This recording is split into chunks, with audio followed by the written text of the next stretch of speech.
Welcome to A Year of Career, 52 Practical Answers to Your Questions. I'm Erin Wolfer, and I own and operate Career Advantage and Career Advantage Golf, where I help folks all around the world with their career development by assisting with resumes, cover letters, mock interviews, LinkedIn profiles, personal and business websites, just anything job search related. But in this podcast each week, I answer one question from the public. And this week's question is, how do I know if a certain career path is right for me? And I brought in a special guest today, so I'm really excited to have Dr. Kevin Fullerton here with me. He and I met, I think in 2017 or 2018, we participated in a staff professional development program together. And so I'm really excited to have him with us. So if you would go ahead and introduce yourself, that would be great. Thanks, Erin. Hello, everyone. Thanks for tuning in. Yeah, I'm Kevin Fullerton. Currently, I'm Associate Director of Experiential Education at the University of Kansas School of Pharmacy. And I also recently launched a little website and podcast my own. It's called Experiential Ed Hub. And I explore experiential learning issues and topics. Very good. And so that's exactly why I brought you in today, because I think the focus of our conversation is really going to be on experiential learning. That's such a huge part of career exploration and, getting your foot in the door to, a new field or new industry. So first, how would you define experiential learning? That's a great question. I mean, in the broadest sense, I feel like experiential learning is focused attention on a particular field or topic, and it has to be sort of active exploration. It's not just reading about it, but it's actually going to whatever business that you're interested in or field that you're interested in, and actually participating in that work. Absolutely. So it's being much more engaged, right? So, a lot of people will get the education, they'll study a topic, they'll get that knowledge, but experiential education is actually applying that knowledge, right? Like in either a place of work, or it could be volunteering, it could be a shadowing opportunity, something like that. And we'll talk about those more here pretty soon. But you actually help pharmacy students with experiential learning, correct? Mm-hmm.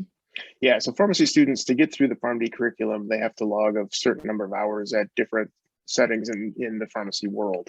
So it could be a clinic, or working the floor at a hospital, a specialized floor, or even just a central pharmacy at a hospital.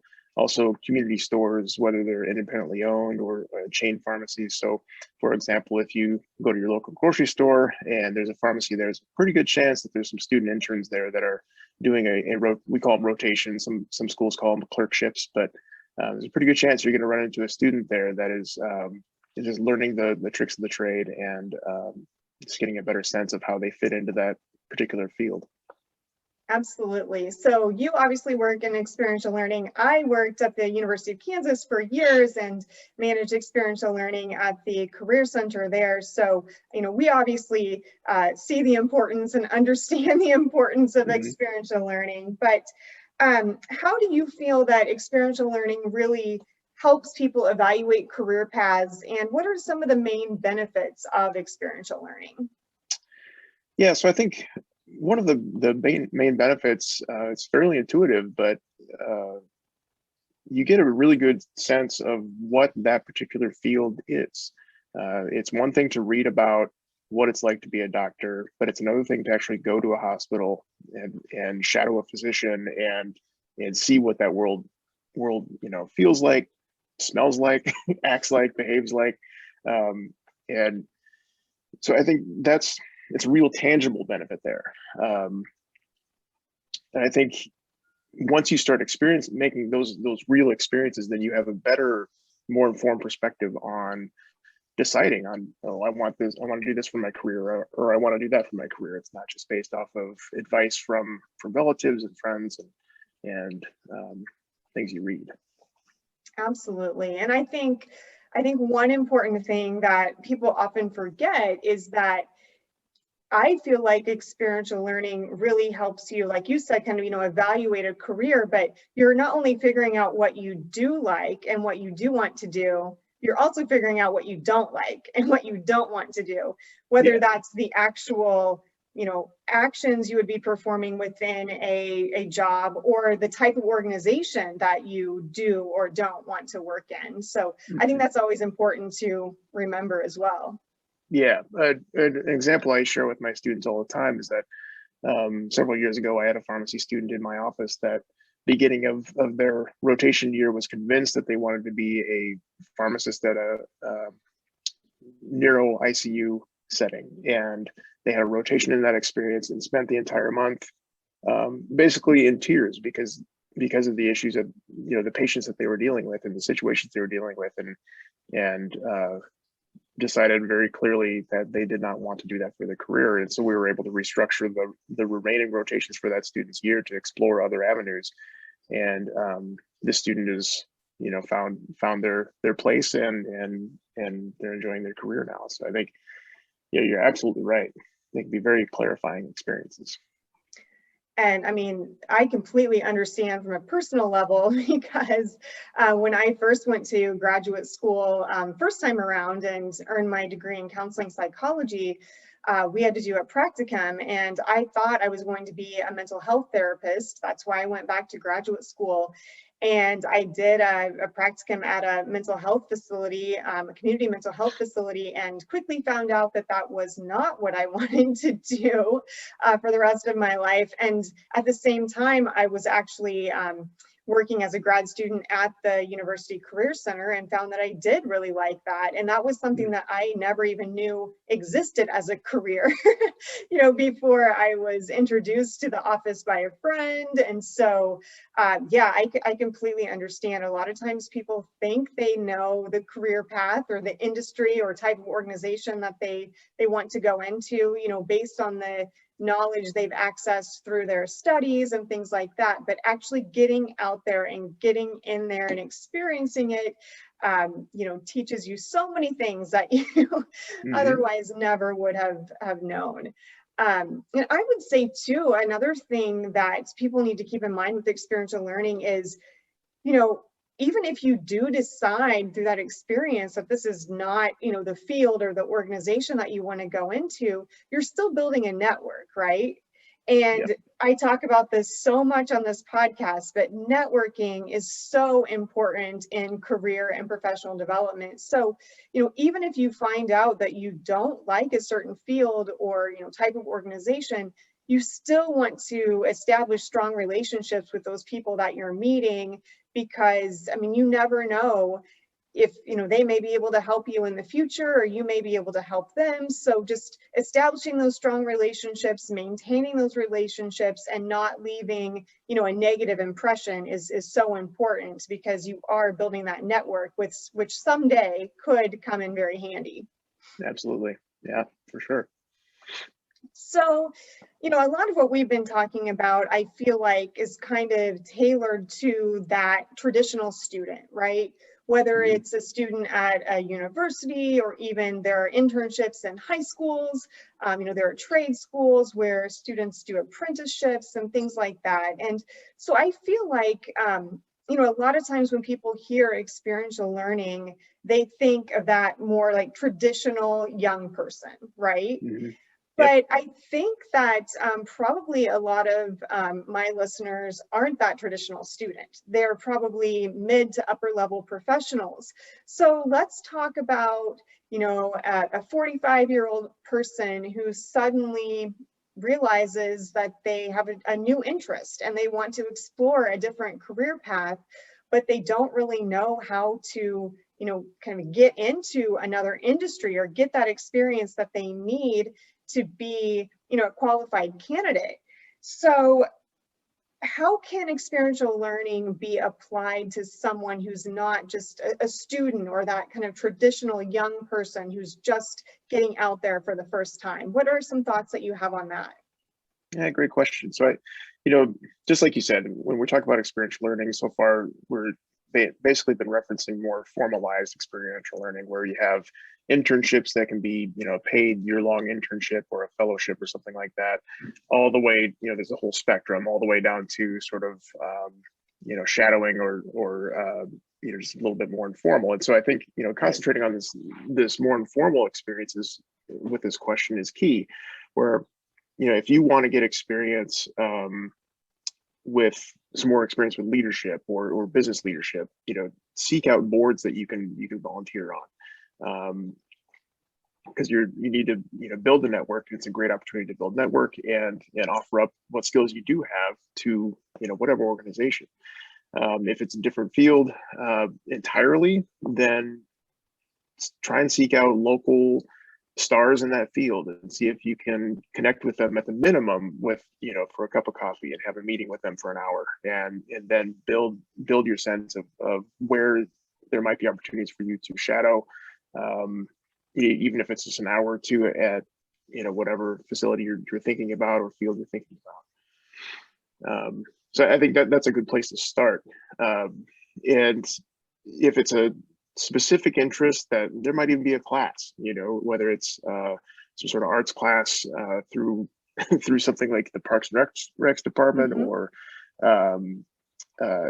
any other sort of local field. I think I just started taking guitar lessons personally. and it's very clarifying, just from that perspective. I'm not looking to become a professional guitarist, but it's really helpful as an educator to keep myself in the student mindset. So I'm forced to sit in that chair and think about what questions I have for my guitar teacher.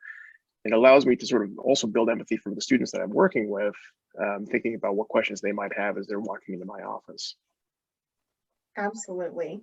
And I would just, add to that, if you do maybe take a class at, say, the Arts Center or something like that, or even an online certification or something where you are gaining, new knowledge, and then you want to figure out, okay, now how do I apply that? You could always start a little side gig, or, even just reach out to friends and family and say, hey, I'm really interested in getting into social media marketing, for example. Would I be able to help your small business with social media for a few months, just so I can utilize the skills that I've, learned over the past few months, and really, get out there and try to make a difference for you and your small business, so I can continue to refine and, develop my own skills and things like that. So, I think even just doing some, kind of pro bono work for, friends and family can help you get that experience. And then as you start to feel more comfortable and more qualified, you could even start a little side gig of some sort where you have some, contract clients or, things like that, some freelance work. Another idea that, at least something that's been helpful for me in my life, and I've talked about this before on this podcast, so I don't mean to be super repetitive, but, you mentioned boards, for example. And so something that I thought about were, professional organizations that people are already involved in. So maybe you're in a professional association that's directly associated with the industry that you're currently in. Well, within those professional associations, a lot of times they have different committees, right? They have a membership committee, they have a public relations committee, they often have a conference committee. So, for example, if you are interested in, if we just use the social media example again, if there's an opportunity to help that organization that you're already involved in with their social media, right there, you're getting experience in social media, even though that's not related to your current field or industry, right? So the example that I've given before is I gained quite a few skills in event planning because I jumped in and became part of the conference planning committee for an organization that I was involved in. And I did that for probably 5 years. And at one point, I even oversaw the entire committee. So there, I really developed a lot of event planning, skills and expertise that if I wanted to get into that field, I feel very confident sharing that, on my resume as something that I've done that makes me, qualified for a position in event planning. So, I think that there are definitely a lot of things that people can do if they just kind of think outside of the box a little bit and tap into their network and the resources that they already have and figure out, okay, where can I, volunteer my time or offer my time to help so I can gain more experience and skills and strengths while also giving back, right? Yep. And that last part is the key thing. We talk about networking being so important, and it's not a matter of course, I don't know how many people use business cards anymore, but it's not a matter of like filling up a jar with business cards, but it's what do you do with those business cards, and how do you offer your own connections to those people? And with this experiential learning, aspect, it's like, yeah, if you're trying to seek new experiences and learn about a certain profession, that's great. And a lot of these experiences are designed for that, but you also need to contribute and be a part of that process. And I think another key that we're talking about with experiential learning is demonstration. Demonstrate that your own skills, your own knowledge, and apply your own knowledge in the actual field. And whether it's an unrelated field, you can still bring your own expertise and make it fit into that experience. Absolutely. I feel like I'm a good example of that. My formal training is in music, and I've when I arrived at the School of Pharmacy, there was a huge learning curve in terms of learning the lexicon and just how people talked about classes and the curriculum. But I was able to really sort out like where, like, oh, I've had this experience. We called it something different, but I know exactly what you're talking about. So I think that's the other aspect. It's just how can you contribute.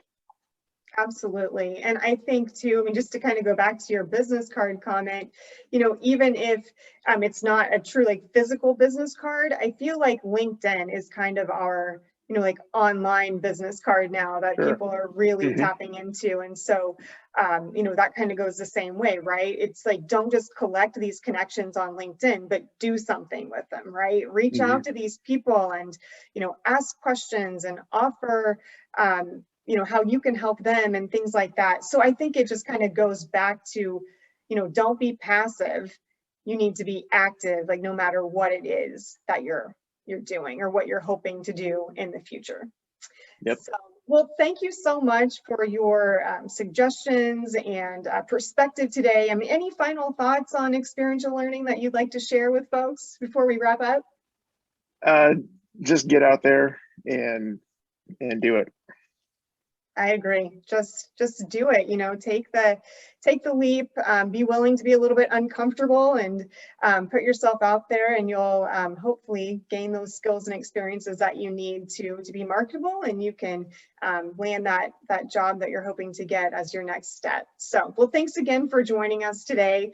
Again, as I said earlier, I'm Erin Wolfram. If you'd like more information on Career Advantage, you can always visit my websites. They are careeradvantageresumes.com and careeradvantagegolf.com. You can also follow me on social media at Career Advantage Resumes on Facebook, Instagram, and LinkedIn. And I do have Twitter. It's at Advantage Career. So thank you all so much for joining today, and hopefully we see you back next week. Have a good one.